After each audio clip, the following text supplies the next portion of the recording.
Primarily, we use it to raise tickets in our ticketing system, so we can alert our customers that something's occurred on a shared managed platform.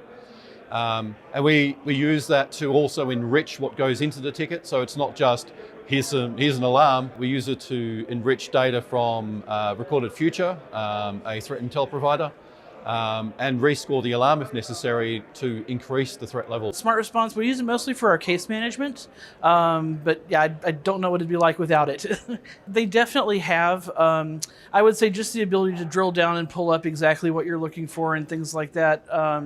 And having it all compiled together, which is mostly what the case management SmartResponse does, is bring everything together into one spot. So you're not digging around and trying to correlate your alarms, Actually, we have close to 50 smart responses we're running right now, with a few in development. But we use that heavily because we're a small team, we're globally distributed, and we need the system to do things for us when we're not staring at our emails. So it's been a huge boost for us to leveraging the smart responses.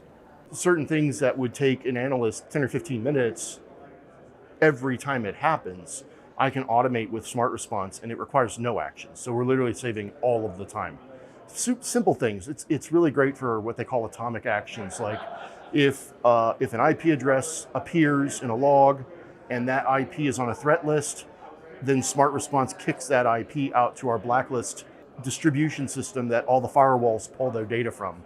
So it's just, instead of someone having to go over there, look up the IP, find it on the list, and then log into the firewall, add it to it, and then deploy. So yeah, it saves a ton of time. Smart Response, you can do a lot with it. Mostly because we're a managed service provider, we use it for data enrichment.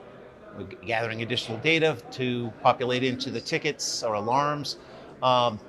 We also use it for alarm management, because it gets tedious if you have to go in there manually close things. So once it's already been escalated, we have a smart response that automatically closes it.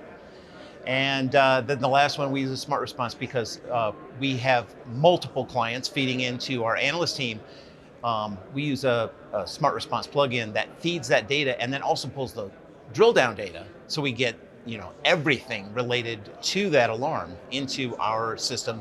That gives our analysts more data to work with. It saves them time by not having to jump back into the client system and run a search. They have everything right at their fingertips. And so our time to response and analyze significantly dropped. I mean, we were running maybe an hour or more of doing an alarm to now about 20 minutes. The LogRhythm SmartResponses have endless applications.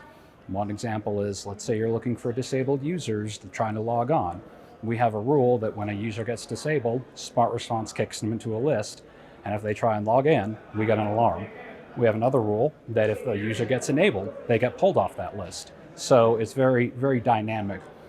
So many other possibilities with it too, such as malicious process starts running. You can have an automatic smart response kick off and kill that process before it can do anything. I've been a security-minded person for a long time, but a lot of the capabilities within LogRhythm make me see that I can look at it from both a bigger picture and very granular depending on what I need, and LogRhythm is the tool for that.